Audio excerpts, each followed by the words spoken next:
সুপ্রিয় শিক্ষার্থী, আজকে আমাদের আলোচ্য বিষয় বাংলা একাডেমি প্রণীত তৎসম শব্দের বানানের নিয়ম। তৎসম শব্দের বানানের নিয়ম পরীক্ষা যেভাবে আসে তা আগে একটু দেখে নিই। প্রশ্ন: বাংলা একাডেমি প্রণীত বাংলা বানানের নিয়ম অনুসারে তৎসম শব্দের বানানের 5টি নিয়ম উদাহরণ সহ লেখো। রাজশাহী বোর্ড 2019 এর প্রশ্নটা আসছে, দিনাজপুর বোর্ড 2025 এর প্রশ্নটা আসছে। এখন দেখি নিয়মগুলো কি কি আছে। নিয়ম 1: তৎসম অর্থাৎ বাংলা ভাষায় ব্যবহৃত অবিকৃত সংস্কৃত শব্দের বানান যথাযথ অর্থাৎ অপরিবর্তিত থাকবে।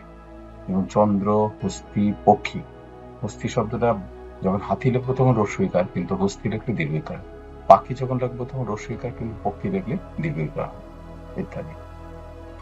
যে সমস্ত তৎসম শব্দে রস্বইকার, দীর্ঘইকার বা রস্বইকার দীর্ঘ উভয়ই শুদ্ধ, সেসব শব্দে কেবল রস্বইকার বা তার কাট চিহ্ন ব্যবহৃত হবে। যেমন কিংবদন্তি শব্দটি দীর্ঘইকার দিয়ে শুদ্ধ, রস্বইকার দিয়ে শুদ্ধ ছিল, এখন রস্বইকার লিখতে হবে। একইভাবে ভঙ্গি, শ্রেণী, উষা সব রস্বইকার দিয়ে হবে।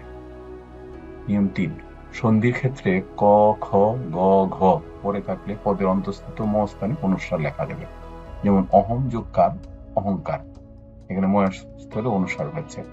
ভয়ং যোগ কর, ভয়ঙ্কর, এখানে ময়ের স্থানে অনুস্বার হয়েছে। সম যোগ গীত, সঙ্গীত, এখানে ময়ের স্থানে অনুস্বার হয়েছে, ইত্যাদি। তবে অঙ্ক, আকাঙ্ক্ষা, গঙ্গা প্রভৃতি সন্ধিবদ্ধ নয় বলে অস্থানে অনুস্বার হবে না। এখানে অঙ্ক, আকাঙ্ক্ষা, গঙ্গা এইরকম বানান শুদ্ধ। সংস্কৃতিহীন প্রত্যয়ান্ত শব্দের দীর্ঘইকার রূপ সমাসবদ্ধ হলে সংস্কৃত ব্যাকরণ নিয়ম অনুযায়ী সেগুলিকে হ্রস্বস্বর হবে। যেমন গুণী শব্দটি শেষে আছে দীর্ঘইকার, এটি যখন সমাসবদ্ধ জনের সাথে সমাসবদ্ধ হয় তখন দীর্ঘইকার হ্রস্বইকার হয়, যেমন গুণীজন। প্রাণী শব্দটি দীর্ঘইকার, তার শেষে দীর্ঘইকার আছে, কিন্তু প্রাণী শব্দটি যখন বিদ্যার সাথে সমাসবদ্ধ হয় তখন দীর্ঘইকারটি হ্রস্বইকার হয়ে যায়। নিয়ম 5: এর পর ব্যঞ্জনের দ্বিত্ব হবে না।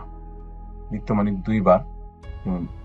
কর্তা, কর্ম, মর্ম প্রত্যেকটি শব্দের মধ্যে ত দুইবার আছে, ম দুইবার আছে, এখানেও ম দুইবার আছে, সুতরাং এই শব্দটি হবে এখন কর্তা, কর্ম, মর্ম।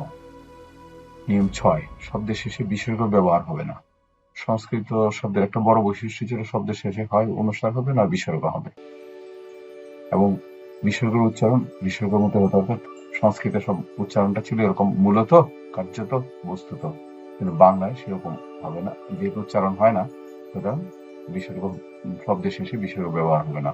শব্দটি হবে মূলত, কার্যত, বস্তুত, ইত্যাদি। ধন্যবাদ সবাইকে।